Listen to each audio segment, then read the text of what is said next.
दोस्तों, अभी हाल ही में नासा द्वारा भेजा गया जूनो स्पेसक्राफ्ट हमारी धरती पर मौजूद वैज्ञानिकों तक एक बड़ा ही रहस्यमयी सिग्नल भेजता है। यह रहस्यमयी सिग्नल एक एफएम सिग्नल था। जब जूनो स्पेसक्राफ्ट द्वारा भेजा गया यह सिग्नल नासा द्वारा पब्लिक किया जाता है तो चारों तरफ ये अफवाह फैलने लगती है कि यह किसी एलियन द्वारा भेजा गया सिग्नल है। लेकिन क्या सच में हमारी पृथ्वी के बाहर कोई ऐसी सभ्यता मौजूद है जो इंसानों की तरह रेडियो और वाईफाई सिग्नल जनरेट कर सकती है?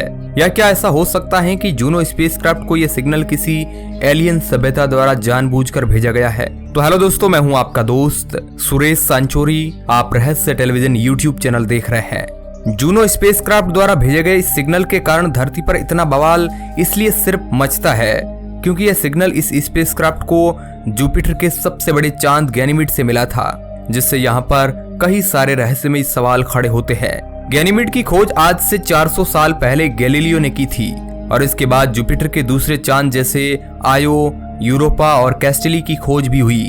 और जब से जुपिटर के इन चारों चांद की खोज हुई है तभी से वैज्ञानिक मानते आ रहे हैं कि जुपिटर के इन सभी चांद पर जीवन के लिए सबसे जरूरी तत्व मौजूद हो सकते हैं। इसलिए जब जूनो नासा को यह सिग्नल भेजता है तभी से लोग ये अंदाजा लगाने लगते हैं कि यह सिग्नल गैनीमेड पर मौजूद किसी एलियन प्रजाति ने भेजा है। और अगर आप ये सुनकर अब आपको भी लग रहा है कि यह सिग्नल किसी एलियन ने भेजा है तो आप बिल्कुल गलत सोच रहे हैं। हम आपको बताते हैं इस सिग्नल के पीछे के पूरे साइंस को। दरअसल जो एफएम सिग्नल जूनो को गैनीमेड से मिले वो सिग्नल इलेक्ट्रॉन के कारण जनरेट होते हैं और गैनीमेड हमारे सौरमंडल का एकमात्र ऐसा चांद है जिसका मैग्नेटोस्फीयर है। और जब किसी इलेक्ट्रोमैग्नेटिक फील्ड में मौजूद इलेक्ट्रॉन अपनी नेचुरल स्पीड से स्लो स्पीड में रोटेट करना शुरू करता है तो वहां पर एक एफएम रेडियो सिग्नल जनरेट होता है और ये वही सिग्नल है जो जूनो को गैनीमेड से मिला।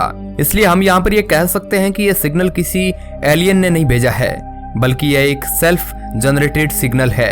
अब आप यहाँ पर ये तो सुनकर ये सोच रहे होंगे कि अगर ये सिग्नल सेल्फ जनरेटेड है तो इसका मतलब है कि जुपिटर के किसी भी चांद पर कोई भी एलियन नहीं है। तो जरा ठहरिए, हमने आपको यह तो कहा कि यह सिग्नल सेल्फ जनरेटेड है, लेकिन हमने आपको यह नहीं कहा है कि जुपिटर के इन चांद पर जीवन की कोई संभावना मौजूद नहीं है। पिछले काफी समय से कई वैज्ञानिक इस बात का दावा करते आ रहे हैं कि जुपिटर के इन चंद्रमा पर जीवन की असीम संभावना है क्योंकि यहाँ पर पानी और हवा की मौजूदगी है।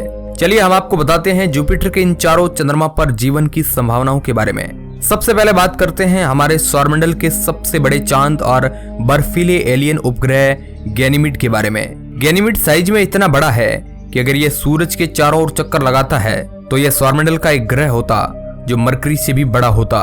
यह सौरमंडल का एकमात्र ऐसा उपग्रह है जिसके पास मैग्नेटोस्फीयर है और यह मैग्नेटोस्फीयर ही वह चीज है जो यहाँ ओरा बनाती है। गैनीमेड पर बनने वाले ये ओरा हमेशा रिफ्लेक्ट होते रहते हैं जिससे वैज्ञानिक ये अंदेशा लगाते हैं कि गैनीमेड के अंदरूनी सतह में बर्फीले खारे समुद्र है जो पृथ्वी के समुद्रों से भी ज्यादा खारे हैं और यहाँ का तापमान -121 डिग्री सेल्सियस है जो यहाँ पर जीवन की सारी संभावनाओं को खत्म कर देता है। हालांकि गैलीलियो स्पेसक्राफ्ट जब एक बार इसके ऊपर से उड़ रहा था तो इसमें डेंस हाइड्रोजन लेयर कैप्चर हो जाती है जो इस बात की तरफ इशारा करती है कि गैनीमेड पर ऑक्सीजन मौजूद है। गैनीमेड का ग्रेविटेशनल फील्ड बहुत कम है जिस कारण इसके एटमॉस्फेयर में मौजूद हल्की हाइड्रोजन तो ऊपर की तरफ आ गई लेकिन भारी ऑक्सीजन नीचे दबी हुई रह गई। चलिए अब बात करते हैं इससे भी ज्यादा हैबिटेबल और ठंडे उपग्रह यूरोपा की। ये भूरा उपग्रह पूरी तरह से बर्फीला है। इस पर ना तो कोई क्रेटर है और ना ही कोई पहाड़। यहाँ पर मात्र बर्फ की मोटी मोटी लेयर्स है जो लगभग 2 से 3 किलोमीटर चौड़ी होती है। यूरोपा का टेम्परेचर -160 डिग्री सेल्सियस के आसपास है, इसलिए यहाँ की बर्फ ग्रेनाइट से भी ज्यादा कठोर होती है। यहाँ पर यह सब देखने के बाद अब एक सवाल ये खड़ा होता है कि क्या जुपिटर के इस चांद पर लाइफ सच में पॉसिबल है? सवाल का उत्तर एक शब्द में दिया जाए तो इसका उत्तर हाँ हो सकता है, क्योंकि जब से हम इंसानों ने इस ब्रह्मांड में जीवन की उत्पत्ति के बारे में अध्ययन करना शुरू किया है तब से हमें यह लगता है कि किसी भी ग्रह पर जीवन की शुरुआत और एनर्जी के लिए उस ग्रह का अपने नजदीकी तारे के नजदीक होना जरूरी है और ये सारी शर्तें हमारी पृथ्वी पूरी करती है जिस कारण यहाँ पर जीवन मौजूद है। लेकिन जब बात पृथ्वी पर गहरे समुद्र में पलने वाले जीवन के बारे में की जाए तो यहाँ पर सूरज से मिलने वाली एनर्जी की बात पूरी तरह से गलत साबित होती है। गहरे समुद्रों में पाए जाने वाले जीव किसी भी तरह खुद को अपने आप भोजन उपलब्ध कराते हैं और अपनी एनर्जी भी जनरेट करते हैं। वैज्ञानिकों का मानना है कि ठीक पृथ्वी की तरह ही यूरोपा पर मौजूद गहरे समुद्रों में भी बैक्टीरियल लाइफ एग्जिस्ट करती है। पृथ्वी पर कुछ ऐसे बैक्टीरिया होते हैं जो बहुत ही एक्सट्रीम सिचुएशन तक जिंदा रहते हैं, जैसे तरदिगर देश। और वैज्ञानिकों का मानना है कि इस तरह के बैक्टीरिया यूरोपा पर भी मौजूद है, इसलिए यूरोपा पर जीवन की संभावना से मुंह नहीं मोड़ा जा सकता है। साल 2014 से 2016 के बीच रिसर्चर्स ने यह नोटिस किया कि यूरोपा पर लिक्विड वाटर मौजूद है। हबल टेलीस्कोप द्वारा भेजी गई कुछ पिक्चर्स में यूरोपा के साउथ पोल से वाटर वेपर निकलती हुई देखी जा सकती है, जिनमें से कई की लंबाई 62 मील तक थी। यानी कि यूरोपा पर लिक्विड वाटर एग्जिस्ट करता है और इससे यूरोपा पर जीवन की संभावना भी काफी ज्यादा बढ़ जाती है। चलिए अब आगे बढ़ते हुए बात करते हैं जुपिटर के तीसरे चांद कैलिस्टो की। कैलिस्टो जुपिटर का दूसरा और सोलर सिस्टम का तीसरा सबसे बड़ा चांद है। इसकी साइज मरकरी के बराबर है और इसका सरफेस टेम्परेचर -139 डिग्री सेल्सियस है। कई वैज्ञानिकों ने कैलिस्टो को पहले डेड मून मान लिया था, क्योंकि इसकी सतह पर बहुत ज्यादा क्रेटर है। यह सौरमंडल में अब तक सबसे ज्यादा क्रेटर वाला ऑब्जेक्ट है और इतने ज्यादा क्रेटर सिर्फ उन ऑब्जेक्ट पर बनते हैं जो जियोलॉजिकली पूरी तरह डेड हो जाते हैं। लेकिन कैलिस्टो जुपिटर से बहुत ज्यादा दूरी पर स्थित है। इस कारण इस उपग्रह पर इस विशाल ग्रह की ग्रेविटी और मैग्नेटोस्फीयर दोनों ही काम नहीं करते हैं, जिसके कारण कई वैज्ञानिकों का मानना है कि कैलिस्टो पर कई सारे छुपे हुए समुद्र है जो इस पर मौजूद बर्फ से ढके हुए हैं और सुरक्षित है। लेकिन वैज्ञानिक पूरी तरह से नहीं कह सकते हैं कि कैलिस्टो पर जीवन की मौजूदगी है, क्योंकि अब तक हम सिर्फ कैलिस्टो के बारे में ये अंदाजा लगा पाए हैं।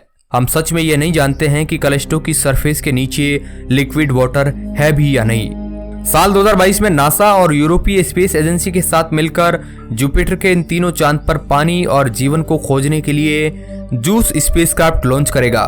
इस स्पेसक्राफ्ट का मिशन पीरियड 7.5 साल है। शुरुआती 3.5 साल तक ये स्पेसक्राफ्ट कैलिस्टो, यूरोपा और गैनीमेड पर पानी और जीवन का पता लगाएगा।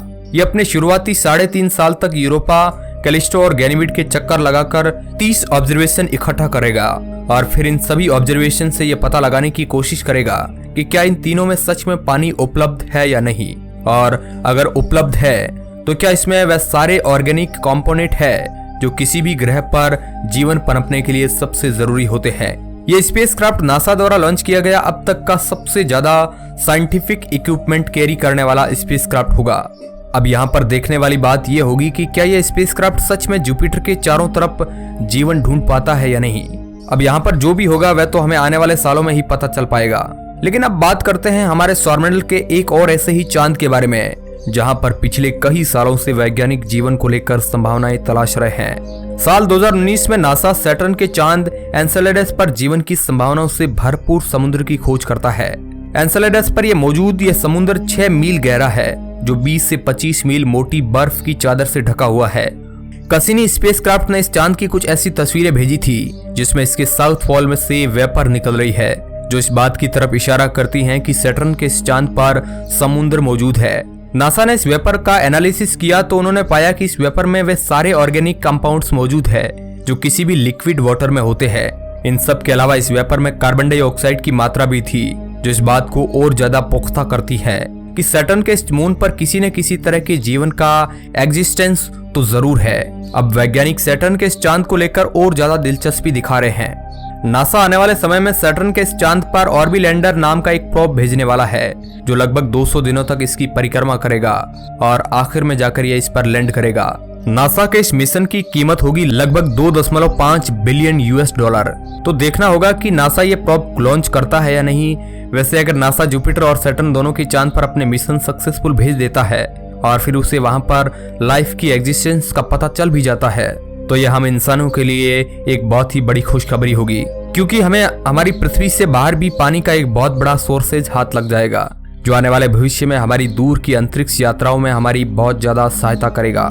तो दोस्तों बस इतना ही था आज के हमारे इस वीडियो में। अगर वीडियो आपको पसंद आया है तो इस वीडियो को आप लाइक कर सकते हैं। धन्यवाद।